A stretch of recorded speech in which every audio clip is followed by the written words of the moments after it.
tunaazimisha Kristo, pia tunaazimisha kundi. Tumesoma, naomba mtu mmoja asome katika kitabu kilichosomwa Isaya sura ya 7 mstari wa 14, na mwingine asome Mathayo mtakatifu sura ya 1 mstari wa 23. Naomba tuisome hiyo mstari, tumuone Yesu ni nani. Isaya sura ya 7 mstari wa 14. Karibu aliyefika. Karibu. Ndio.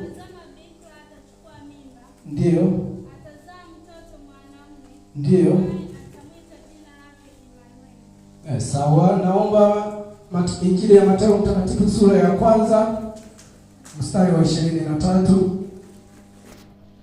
Niombe kanisa tusome.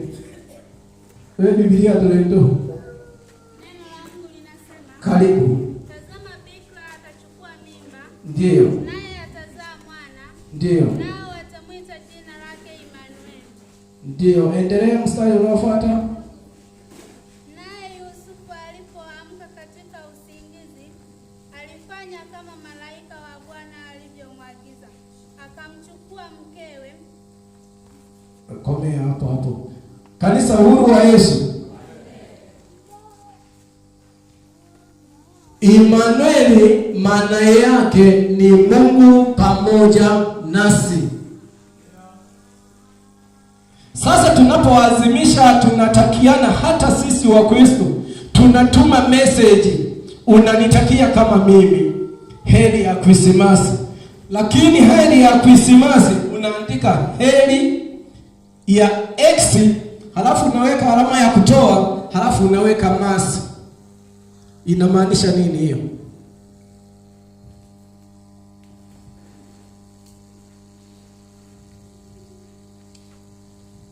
Kanisa, uhuru wa Yesu. Huwa mnazipokea hizo message au huwa napokea mimi message kama hii?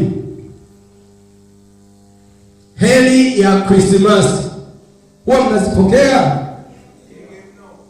Huwa mnazipokea? Niombe tuwasaidie wanaotuma message kama hii, hawajamjua Kristo. Hawa walioandaa message kama hii ni wapinga Kristo. Maana yake hajaandika Kristo huku, ameweka X, amemkanseli kabisa Kristo. Amemkanseli Kristo, hayupo, alafu akaweka minus.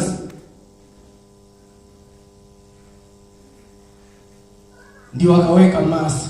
Linabaki kundi, lakini Kristo hayupo. Hao ni wapinga Kristo. Msaidie. Kama ni mtu wa kanisani kwako, msaidie. Krismasi hatuandiki hivi. Krismasi tunamwandika hivi: ni Kristo na kundi lake Immanueli, Mungu pamoja nasi. Kanisa, uhuru wa Yesu iwe wa milele. Usipokee hivyo na wewe unaichukua, unamtumia ujumbe mtu mwingine. Heri ya Krismasi imekanseli, halafu ikaandika imemkanseli Kristo pale. Kristo yuko wapi hapo? Kuna X.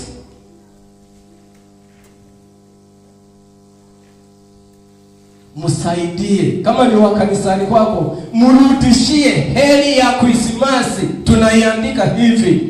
Hao wanaoandika hivi ni wapinga Kristo, hawamjui Kristo.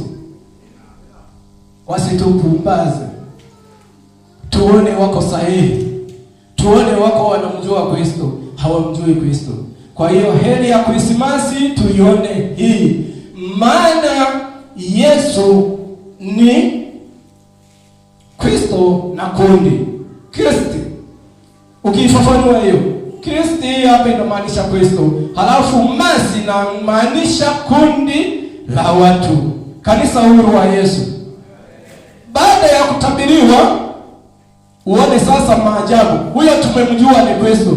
Baada ya kutabiriwa kwamba Yesu atazaliwa, ulimwengu mzima ulibadilisha. Kalenda ya ulimwengu ilibadilika. Kwa wale mnaoingia sekondari mtakubaliana na mimi, mnaosoma somo la historia kwenye matukio pale kwenye event, past event, kuna BC, kuna mambo huwa tunayasoma tunaandika BC, na kuna mambo huwa tunaandika AD. BC ni before Christ, AD ni Anno Domini. Anno Domini ni baada ya Kristo kuzaliwa, BC kabla ya Kristo kuzaliwa. Kalenda ilibadilika ya matukio ya ulimwengu mzima. Hujamjua Kristo kweli? Wale mlioingia shuleni mtakubaliana na mimi, lakini kama bahati mbaya ulikomea darasa la 7, unaweza usinielewe. Kanisa Uhuru wa Yesu. Hiyo BC ilikuja, matukio yale ya zamani wakaanza kinyume miaka 500 BC, before Christ, kabla ya Yesu kuzaliwa, ikaenda mpaka mwaka wa kwanza BC. Maana yake mwaka mmoja kabla ya Yesu azaliwe. Mwishowe ikafika mwaka wa kwanza wa Yesu kuzaliwa, AD, Anno Domini. Ikawa tarehe 1 mwezi wa kwanza mwaka wa kwanza. Mpaka leo tuna miaka 2026 baada ya Yesu kuzaliwa. Kwa hiyo kalenda ya matukio ilibadilika. Bwana Yesu asifiwe. Kanisa, mnanielewa? Lakini ninaweza nikawa nasimama na wachelewesha, lakini hamnielewi. Lakini kama utanielewa utatoka na point. Kanisa Uhuru wa Yesu. Hilo ni tukio la kwanza lililotokea. Mpaka leo hata wale wapinga Kristo tunaungana nao wanajua ni miaka 2026 baada ya Kristo. Ifuatilie hii miaka 2026 imetokea wapi? Kila mtu atakuambia, awe msomi namna gani, atakuambia baada ya Kristo kuzaliwa. Kanisa Uhuru wa Yesu. Kwa hiyo kuzaliwa kwake Yesu Kristo kulibadilisha kalenda ya kanisa. Kama kulibadilisha kalenda ya ulimwengu, je, kubadilisha moyo wako wewe unayemjua Yesu Kristo kumekubadilisha kweli?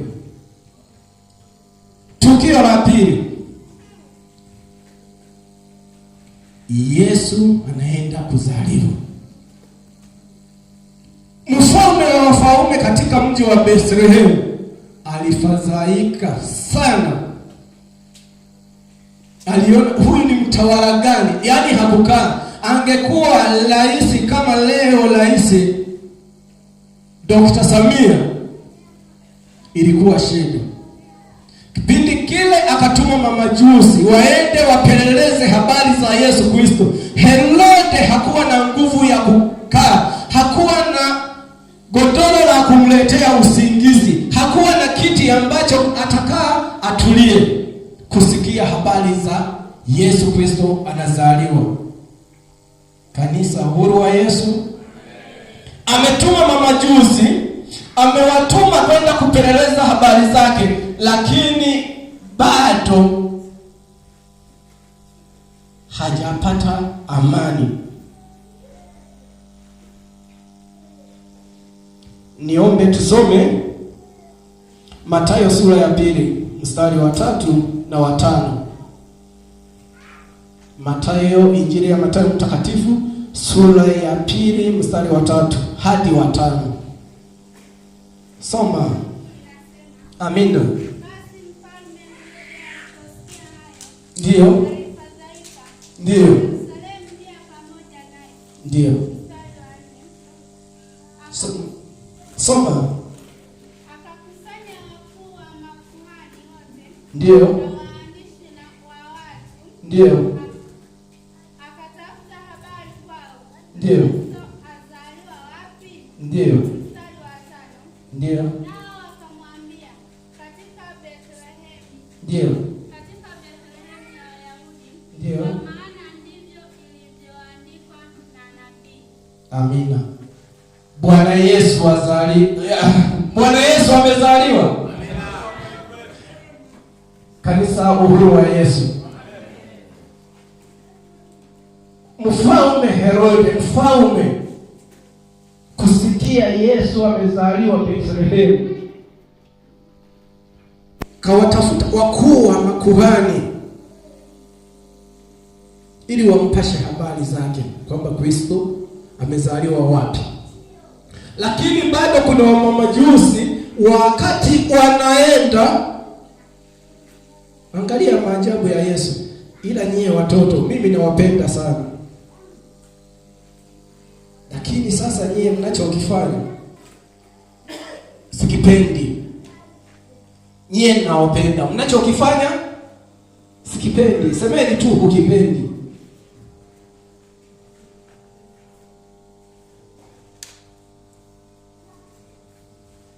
Amewatuma wanaoenda wakapata furaha, maana wamemwona kwamba, wamesikia kwamba amezaliwa. Lakini wakati wanaenda, angalia uwezo wa Yesu. Malaika akawatokea ghafla, akawaambia, mliotumwa na Herode msirudi kwake Herode, kwa maana nia na mazumuni ya Herode sio kujua Yesu amezaliwa. Nia na mazumuni ya Herode ni kumteketeza Yesu. Kwa hiyo malaika akawaambia, wakaenda moja kwa moja, hawakurudisha habari ya kuzaliwa Yesu Kristo. Kanisa, uhuru wa Yesu, uhuru wa Yesu kanisa. Mamajusi hawakurudisha taarifa kwa Herode alizokuwa anazihitaji. Maana yake angekuwa azipate kwamba amezaliwa pale, Yesu Kristo asingeishi.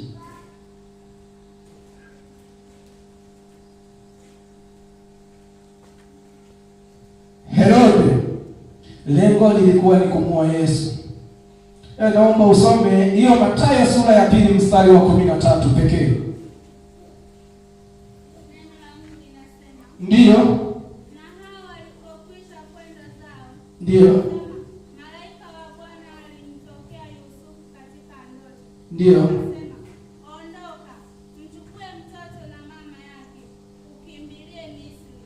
Ukae huko hata nikuambie, kwa maana Herode anataka kumtafuta mtoto amwangamize. Kanisa, uhuru wa Yesu. Ni mtoto wa namna gani huyo? Anazaliwa hajajua hata kuongea. Hapo mamayo ungatona moto ni utoligene. Kabi alakwa. Ni mtoto gani huyo?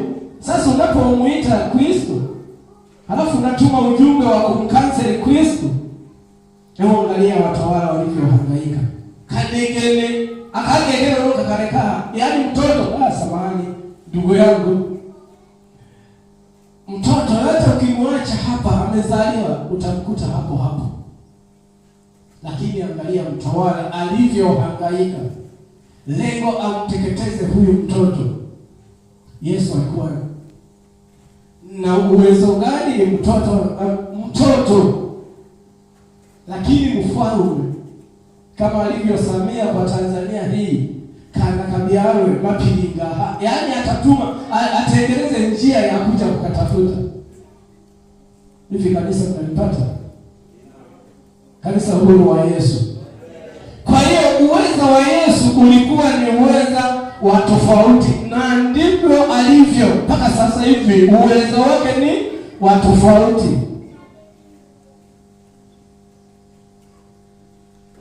Hasira ya Herode ilikuwa juu ya Yesu na ikaleta vifo kwa watoto wengine wa kiume. Sijajua kama huwa mnasoma. Mfano tuseme mji wa Dodoma, watoto waliozaliwa wote kuanzia leo, au mji wa Mwanza, watoto wote waliozaliwa kuanzia leo na hadi wa miaka 2 wauawe. Kilikuwa kifo cha namna gani? Lengo la Herode Yesu asifanyaje? Asionekane, wamuue, wamwangamize. Lakini wakati mamajusi wanaenda kule, wanatoka, Yusufu alipewa taarifa kama tulivyosoma. na malaika aondoka aende Misri, akimbilie huko hadi kifo cha Herode. Angalia hasira ya Herode. Niombe tusome, maana nisiongee tu. Hasira ya Herode, soma mstari wa Mathayo sura ya 2 mstari wa 16. Mathayo mtakatifu sura ya 2 mstari wa 16. Neno la Mungu linasema, Amina. ndipo Herode alipoona ya kuwa amedhihakiwa na wale mamajusi, Ndiyo. alighadhabika sana, Ndiyo. akatuma watu wakawaue watoto wote wanaume Ndiyo. wako huko Bethlehemu Ndiyo. na viungani mwake wote, Ndiyo. mwake mote, Ndiyo. tangu wenye miaka miwili na waliopungua, Ndiyo. kwa muda ule aliouhakikisha kwa wale mamajusi. Hata ukikaa kanisa huru wa Yesu, kanisa huru wa Yesu. Kwa hiyo uweza wa Yesu ulikuwa mkubwa mno. Yaani anazaliwa Mapiringa, Samia yuko Dar es Salaam, wajua kwamba anazaliwa mtoto. Hivi unapomsoma Yesu, unamuelewaje? Unamtafakarije? Ni mfalme yule, lakini alileta kifo cha maelfu na maelfu. Anatafutwa Yesu. Yesu yupo Misri, wakaanza kuteketezwa. Aliyezaliwa leo hadi miaka miwili, wote wa kiume, kwisha mpaka na watoto wa Raheli wa mapacha na wenyewe walienda. Kwa hiyo unaposema Yesu, tafakari. Ni Mungu pamoja na sisi, amekuja kutuunganisha, anatuletea amani. Tuliosoma somo la kwanza kutoka kitabu cha Isaya sura ya 9 mstari wa 6. Ni baba wa amani, ameleta amani. Japokuwa kulikuwa na vilio mji wa Rama, pale tunapomwona Raheli angalia watoto wake walivyouawa, lakini yule ni baba wa amani. Ni Mungu mwenye nguvu, uweza wake ni wa ajabu. Umetabiriwa kuzaliwa kiongozi mkubwa, anahangaika. Kiongozi mkubwa anahangaika. Kwa hiyo tunaposema Yesu, tuelewe uweza wake. Kazi nyingine ya Yesu baada ya kupita kwenye kasi ya Herode ile, Yesu akaanza kazi ya kufundisha. Ninayoyatoa haya ni baadhi, lakini ukimchambua Yesu unaweza ukashinda siku nzima unaangalia kila chenyewe. Akafundisha, kapata wanafunzi. Ndani ya wanafunzi wale, miongoni mwao akawa msaliti wake. Kama ni familia mmekaa, naona katika sura ya 26 hiyo wa Mathayo, amekaa naye Yesu, amekaa na wanafunzi wake, wameandaliwa chakula cha Pasaka. Lakini akasema, amini nawaambia, mtu mmoja ndani yenu, kama sio mstari wa 22 sikumbuki vizuri, lakini ni Mathayo 26, ndani yenu atanisaliti. Wakaanza kuhojiana wao kwa wao. Ameandaa chakula pamoja na Yesu,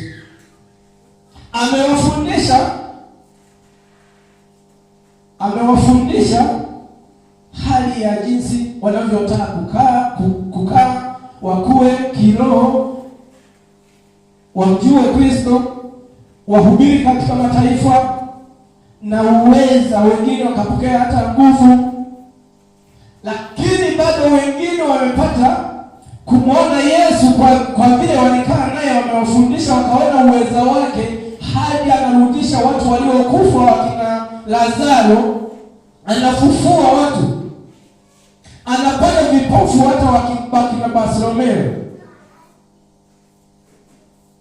Kanisa huru wa Yesu. Ilipofika wanamsaliti,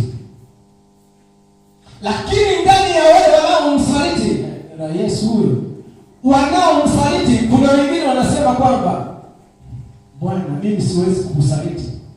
Wakaanza mahojiano pale na Yesu. Kiangalia Petro, sema utanisaliti mara 3. Haiwezekani. Yesu amekamatwa, mkiki ukafika. Petro akashika kisu. Mtu wa nguvu. Akaonyesha kwamba kweli hawezi kumsaliti Yesu. Amekamatwa, Petro akachukua kisu. Yule aliyemkamata akatoa nini? Watu wangu. Huwa hatusemi pale. Amina. Kumbe jibu liko huku. Akalikata lile sikio la yule Myahudi aliyemkamata nani? Yesu. Lakini Yesu bado hao wale hawajaelewa, akalichukua lile sikio, akalipangusa, akalirudisha pale na likapona na watu wakaona. Kanisa huru wa Yesu. Kwa hiyo uwezo wa Yesu ulikuwa tofauti. Bado Petro akaenda mikiki ipo zidi. Akasema hapana. Bado kuna mahojiano. Na mjakazi mmoja anamwambia, "Wewe Petro, mbona hata kutembea kwako? Mbona unamshuhudia Yesu? Mimi simtambui huyo. Mbona hata kuongea kwako?" Kanisa huru wa Yesu. Unaona wengine kama ni wewe itakuwaje? Unaambiwa mbona hata kuitikia kwako kunamtambua Yesu Kristo, wakati hapo anasulubishwa. Hayo Yesu alikuwa na uweza, alikuwa ameyaona, akamwambia kabla Petro, lakini Petro akakataa. Kwa mara ya 3 sasa jogoo alipowika, Petro ndio akakumbuka. Namshukuru mimi Petro.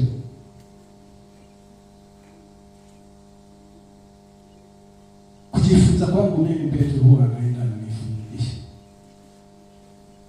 Alienda akakumbuka, akalia machozi. Mara ngapi tunafanya dhambi tunaitwa au tunakumbuka ile dhambi tuliyofanya, lakini Petro alienda akalia, akaomba msamaha, akalia kwa kumaanisha kumbe kwamba nilikuwa nambishia na ni kweli. Au huwa naisoma mimi? Kama tunaisoma wote kanisa, Petro atufundishe. Kanisa huru wa Yesu. Lakini bado kuna sehemu anaambiwa, shetani wewe Petro, rudi kule. Lakini kulia kwa Petro, machozi na kuomba msamaha kulimaliza yote kwa Yesu. Kanisa uhuru wa Yesu.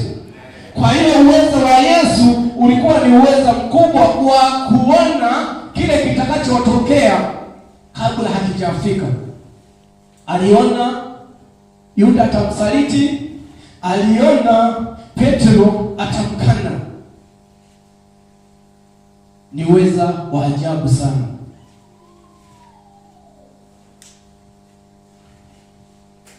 Tendo lingine la Yesu.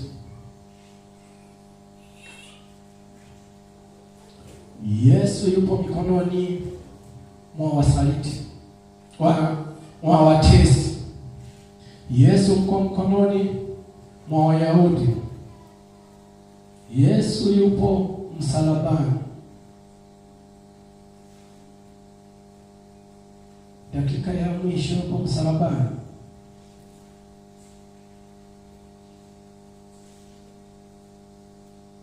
Kuna mwingine anasema jiokoe na sisi tupate kupona kama ni mwana wa Mungu. Kuna mwingine akasema, Baba, utakapoenda na mimi nitakuwako. Kanisa uhuru wa Yesu.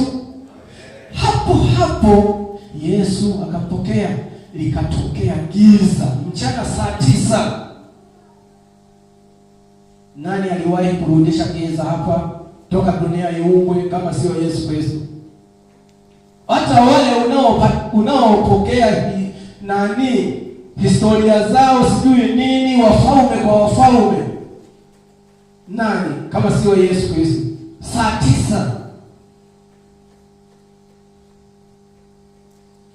giza, saa 6 hadi saa 9 giza likafanyaje? Likatanda masaa 3. Viumbe vyote vinavyotembea usiku vikajua hiyo liashika huko, wakaanza kabisa, wamejua kwamba ni muda wao. Kumbe Yesu alikuwa ameshikilia dunia yote, nuru yote iliondoka. Kifo cha Yesu au uweza wa Yesu ulikuwa na uweza ambao hauwezi kufananishwa na kitu chochote, kurudisha giza. Kama unaweza jaribu hata sasa hivi lionekane giza, kuanzia muda huu uendelee hata masaa 2, hata dakika 3 iwe giza kabisa na kuku wa wiki, lakini Yesu aliweza hayo. Yupo msalabani. Kanisa huru wa Yesu. Kwa hiyo huo ndio uweza wa kipekee wa Yesu Kristo akiwa duniani. Hapo likatokea tetemeko. Nafikiri haya matetemeko tunaita nyahenga. Yalitoka wapi? Tetemeko la ajabu. Wakati Yesu anakufa, kulikuwa tetemeko la ajabu. Ni uweza wa nguvu. Nani mfalme mnayemjua hapa duniani ambaye aliwahi kufa tukasikia nyahenga ya vitaka au tetemeko lingine? Kanisa, si ninazungumza na kanisa. Nani ambaye mliwahi kumsikia kwamba alikufa tetemeko la nchi likatokea? Ni uweza wa Yesu pekee. Niombe tusome Mathayo mtakatifu sura ya 27 mstari wa 51.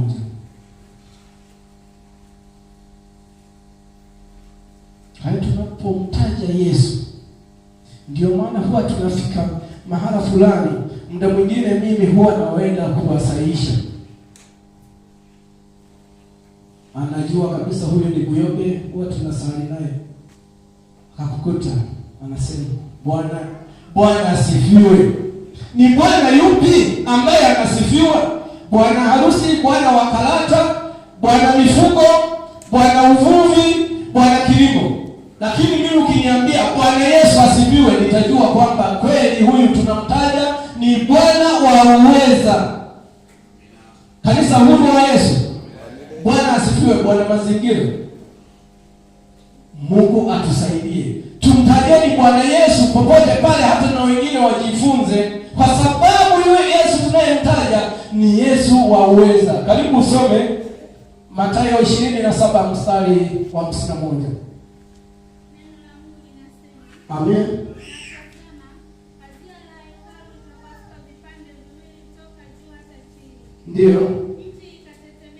Ndio.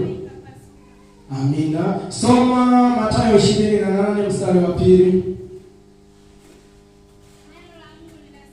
Ndio. Natazama, palikuwa na tetemeko kubwa la nchi, kwa sababu malaika wa Bwana alishuka kutoka mbinguni. Ndio. Akaja akalivingirisha lile jiwe akalikalia. Amina.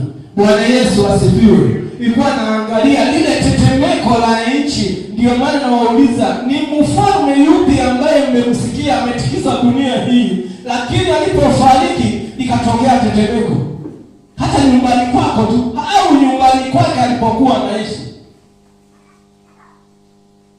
Kwa hiyo Yesu tuliyemwadhimisha tarehe 25 kuzaliwa, kumbuka ni Yesu mwingine kabisa kabisa hata katika maisha yako, lakini ukimwamini Yesu alitolewa